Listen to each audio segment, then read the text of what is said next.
सवाल इंडिया का जो अब सवाल है वो आने वाले वक्त में देश का बहुत बड़ा सवाल बनने जा रहा है कि क्या ई कॉमर्स इंडस्ट्री जैसे कि अमेज़ॉन अब खाद और बीज भी बेचेंगी। अगर खाद और बीज बेचेंगी तो गांव में जो दुकानदार है उसका क्या होगा, उसके हितों का क्या होगा। क्या उचित दाम पर ये प्रोडक्ट या खाद खतौरा और जो बीज हैं वो मिल पाएंगे।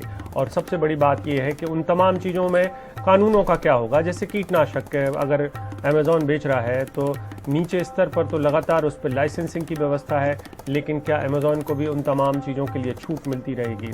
एक और बात जो बड़ा सवाल उठा है कि सारा डेटा इकट्ठा किया जा रहा है एग्रोनॉमी सर्विसेज के तरफ से। अमेज़ॉन ने जिस तरीके से MOU साइन किए हैं, दस्तखत किए हैं मिनिस्ट्री ऑफ एग्रीकल्चर के कृषि मंत्रालय के साथ, उससे कई सारे सवाल खड़े हो रहे हैं और वो सवाल लंबे अरसे में किसानों के हित में है या किसानों का अहित करेंगे, ये बड़े सवाल पैदा हुए हैं अमेज़ॉन के आने से। तो आज का हमारा जो चर्चा का विषय है वो इसी पर है।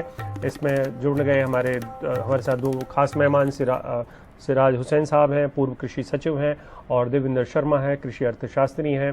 पहले सिराज हुसैन साहब के पास चल रहा हूँ। सिराज हुसैन साहब, आप मुझे बताएं कि किस तरीके से आप देखते हैं सरकार के मंत्री ने ट्वीट किया, रीट्वीट किया है अमेज़ॉन की इस एंट्री को लेकर। देखिए, इस ई कॉमर्स के सिलसिले में जो गवर्नमेंट ऑफ इंडिया की अभी तक पॉलिसी रही है वो काफ़ी कंफ्यूज रही है।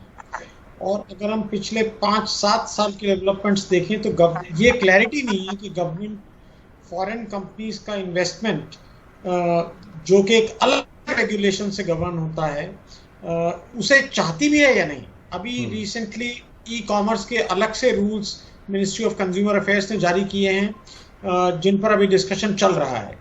तो ये तो एक बात हुई कि गवर्नमेंट ऑफ इंडिया की नीति में कोई क्लैरिटी मुझे नहीं दिखाई देती कि वो एग्जैक्टली क्या चाहते हैं।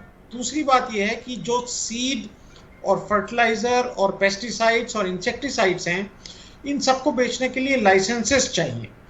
तो जाहिर है कि ये क्योंकि मार्केट प्लेस का मॉडल है अमेज़ॉन, फ्लिपकार्ट, जो फॉरेन कंपनीज हैं उनका, तो ये हम सोच सकते हैं कि शायद उन्हीं लोगों को सेल की इजाज़त होगी जिनके पास ये लाइसेंस होगा। तीसरी बात यह है कि ये कंपनीज ऑलरेडी बीज बेच रही हैं। मैंने भी कुछ वेजिटेबल्स के, फूलों के बीज इनसे खरीदे हैं और कुछ लिक्विड फर्टिलाइजर वगैरह भी ये पहले से बेच रही हैं। लेकिन मेरा जो सवाल है, मैं इसके लिए देवेंद्र शर्मा जी के पास आ रहा हूं कि वो एक एग्रोनॉमी सर्विस भी शुरू कर रहे हैं जो ज़्यादा चिंता का विषय हो सकता है कि किसानों का डेटा, किसानों को सूचना देंगे। एक अच्छा काम करेगी अमेज़ॉन जैसी कंपनियां, बीज कीटनाशक की जानकारी भी मुहैया कराएंगी, लेकिन उसके बदले में बहुत सारी और नई चीज़ें भी देने वाले हैं, जैसे कि नई मशीन और तकनीक की भी ट्रेनिंग देंगे। आर्टिफिशियल इंटेलिजेंस वाला भी काम अमेज़ॉन करेगा किसानों के लिए। वेदर वगैरह का मामला भी है इसमें सब में जुड़ा हुआ। और अकेली एक कंपनी नहीं है, 4 कंपनियों ने इस तरीके से MOU साइन किया है। ई कॉमर्स का खेती किसानी में कितना योगदान या नुकसान हो सकता है देवेंद्र जी? ये आपने अब शुरू में कहा था कि इस पे बहुत सारे सवाल अब खड़े होंगे और इसमें कोई दो राय नहीं है, क्योंकि जो दुनिया में हम जो डेवलपमेंट देख रहे हैं और जो भारत के संदर्भ में, जैसा कि आज मैंने उस पे पोर्टल पे देखा जाके अमेज़ॉन के, उन्होंने कहा कि हम 8000 प्रोडक्ट से ज़्यादा एग्रीकल्चर के जो है हम इस किसान जो उन्होंने शॉप बनाई है उसमें हम ये बेचेंगे। अभी इसका रिलेशनशिप डाटा कलेक्शन से भी है, जैसा कि आपने इशारा किया। और ये जो टेक्नोलॉजी की हम बात करते हैं, तो टेक्नोलॉजी जो है वो किसी बबल में नहीं ऑपरेट करती है, वो actually it is driven by money and power. तो वो मनी एंड पावर की जो कंसंट्रेशन हो रही है वो हम देख रहे हैं कि वो उसमें जो इनपुट सप्लायर्स हैं वो भी हैं और जो ई कॉमर्स प्लेटफॉर्म है वो भी हैं, रिटेल कंपनियां भी हैं। ये सब जब एक चेन बन जाती है, एक नए किस्म का एक सेक्शन खड़ा हो जाता है जिसको हम एक नया फूड चेन कहेंगे, वैल्यू चेन कहेंगे। जब वो खड़ी हो जाती है तो वो कोशिश करती है कि किसान जो है वो उनका डाटा सारा पूल करके हम वही उसको उपलब्ध कराएं जो हम बेच सकते हैं। और वो इंटरेस्ट हम जानते हैं कि केमिकल फर्टिलाइजर हो, पेस्टिसाइड्स हो या मशीन्स हो, उसको बेचने के लिए अब हम एक जो एग्रेसिव अप्रोच देखेंगे इन कंपनियों द्वारा होगी। एक बात। दूसरी बात यह है कि हम ना भूलें कि अभी भी ऑनलाइन, जैसा कि पहले भी कहा गया है कि बहुत सारी कंपनियां हैं जो बीज बेचती हैं और किसान लेते भी हैं, लेकिन अभी हमने हाल में देखा कि हिमाचल प्रदेश में, मैं आपको उदाहरण दूंगा, हिमाचल प्रदेश में क्या हुआ है कि जो किसान है वो एप्पल के प्लांट्स बाहर से इंपोर्ट करते हैं, जिसमें एक क्वारंटाइन होता है देश में, ताकि बाहर से कोई, जब हम किसी भी स्पीसीज को लेके आते हैं तो उसके साथ कोई वायरस ना आए, और स्पेशली कोरोना के टाइम पे तो हमें समझना चाहिए वायरस कितना खतरनाक होता है, और वो वायरस ना आए या कोई और उसके साथ इंसेक्ट्स ना आए। ये सब जो है वो उसकी वायलेशन है, वो क्वांटिटेटिव जो हमें करना चाहिए, उसकी सीलिंग होनी चाहिए या उसके रखरखाव होना चाहिए, वो नहीं हो पा रहा है। क्वारंटाइन की बात कर रहा हूँ, वो नहीं हो पा रहा है। दूसरा, हमने एक और चीज देखी है कि आंध्र प्रदेश में उन्होंने रैतु भरोसा केंद्र बनाए हैं, जिसमें कि एग्रीकल्चर ऑफिसर बैठ के किसानों के साथ ऑनलाइन की ऑर्डर प्लेस करते हैं। ये देखा गया कि जब से ऑनलाइन सिस्टम आया तब से केमिकल फर्टिलाइजर और पेस्टिसाइड्स का उपयोग बढ़ गया है। ऐसे टाइम पर जबकि कोशिश होनी चाहिए कि केमिकल फर्टिलाइजर और पेस्टिसाइड का उपयोग कम हो, यहाँ मुझे लगता है कि जो जिस तरीके से अब दुकान खुल गई है तो अब ये बहुत ज्यादा बढ़ेगा, और मुझे लगता है कि ये बहुत चिंता का विषय है, क्लाइमेट चेंज के इशू में भी और लोगों के हेल्थ के इशू में भी। तो ये जो चीजें हैं ये सारी स्पेल आउट होनी चाहिए। मुझे जैसे कि सिराज साहब ने भी कहा, कंफ्यूजन है और इकोनॉमी का, बिल्कुल जी बोले। और ये भी ध्यान रखना होगा देवेंद्र जी कि जो खाद और बीज जैसी सुविधाएं हैं या कीटनाशक सुविधाएं हैं, उनको देने के लिए हर गांव में दुकानदार बैठा हुआ है, उसकी एक इकोनॉमी है। उसके ऊपर खैर वो छोटे दुकानदारों को खत्म करने का काम ई कॉमर्स करते रहेंगे, वो एक अलग डिबेट है। सिराज जी, लेकिन मेरा एक बड़ा सवाल इससे जो पैदा होता हुआ दिखाई दे रहा है कि क्या सरकार ई कॉमर्स के बहाने अब एक किस्म से किसानों के बीच में भेद करने वाली है? ठीक वैसे ही जैसे कि साहब, अगर आपके पास बड़ी जोत का आकार है तो आप ई कॉमर्स से खाद ले लीजिए, वहां पे खुली कीमत पे आपको बाजार में खाद मिल जाएगा, उस पर कोई सब्सिडी नहीं होगी या उस पर बाकी की चीजें कोई भी सरकार कोई भी सुविधा नहीं देगी, और जो छोटा किसान है वो लाइन में लग जाए, सरकार के यहाँ पे जाए और खाद वहां से सब्सिडी का ले ले। क्या ई कॉमर्स के बहाने हम वहां पर घुस रहे, वहां पर एंट्री कर रहे हैं? क्योंकि देखिए, डेटा कलेक्शन का भी बात है, एग्रोनॉमी सर्विस के जरिए अमेजॉन आपकी क्रेडिट की फैसिलिटी कितनी है, आपने कि कौन सी चीज बेची है, कितना पैसा कमाया है, ये तमाम, आपकी जमीन कैसी है, आपकी जमीन पे क्या पैदा अच्छा हुआ है, ये सब डेटा तो अमेजॉन के पास जा ही रहा है। तो क्या हम उस तरफ बढ़ रहे हैं जहां पे किसान अलग अलग बांट दिए जाए? देखिए, बहुत ज्यादा हमें इसमें नहीं पढ़ना चाहिए, जितना इंफॉर्मेशन अभी अवेलेबल है।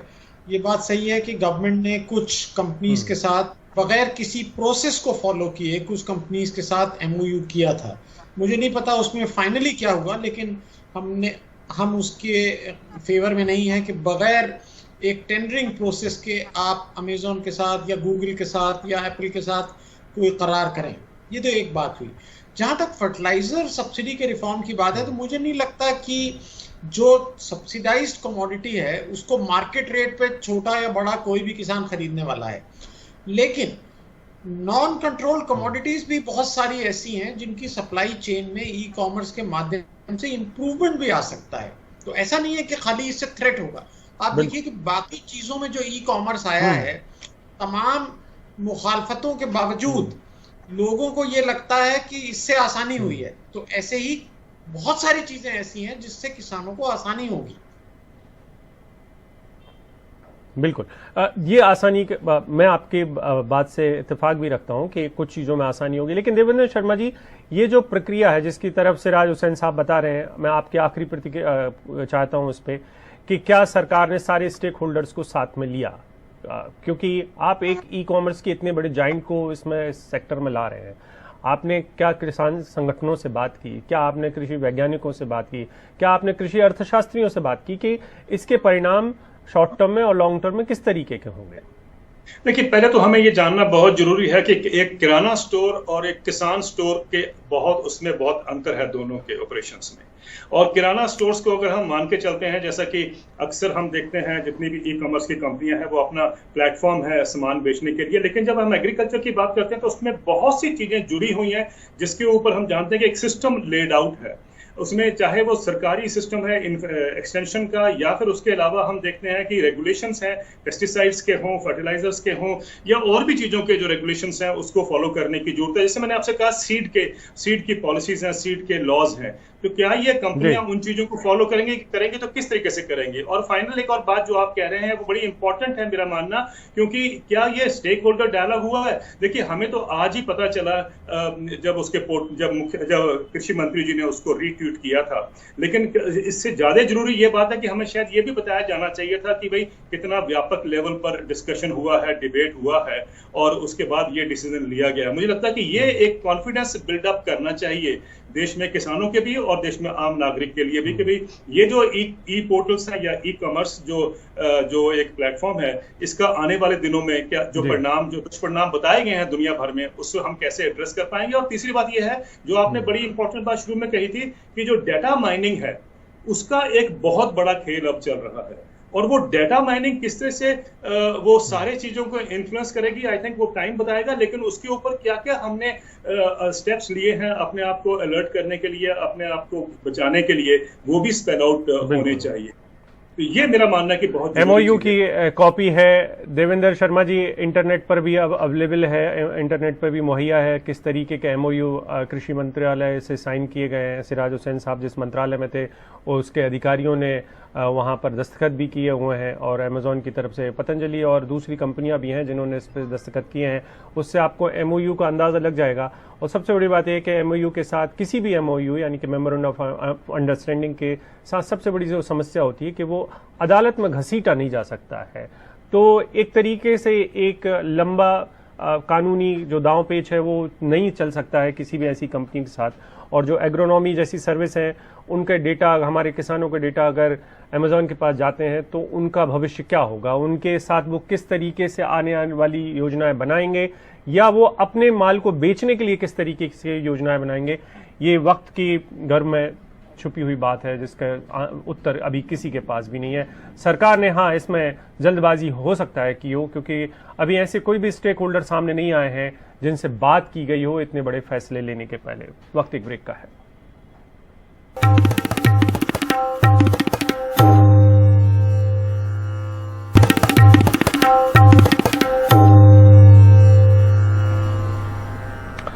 पंजाब के मोगा में सुखबीर बादल की रैली का विरोध कर रहे किसानों और पुलिस के बीच में झड़प हुई है। सुखबीर बादल की रैली के दौरान हंगामा हुआ है।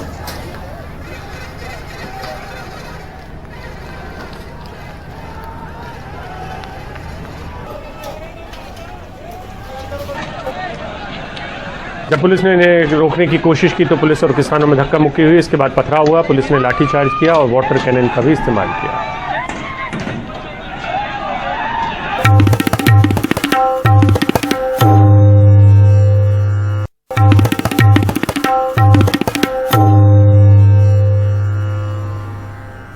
कांग्रेस में इस सवाल को लेकर बड़ा मंथन हो रहा है कि प्रशांत किशोर को एंट्री दी जाए या नहीं। प्रशांत किशोर जो कि चुनाव प्रबंधन में अब तक काम करते रहे हैं, अब वो सब कुछ बंद करके पार्टी राजनीति करना चाहते हैं, पूर्णकालिक राजनीति करना चाहते हैं, और उनको लेकर मतभेद हैं कि उन्हें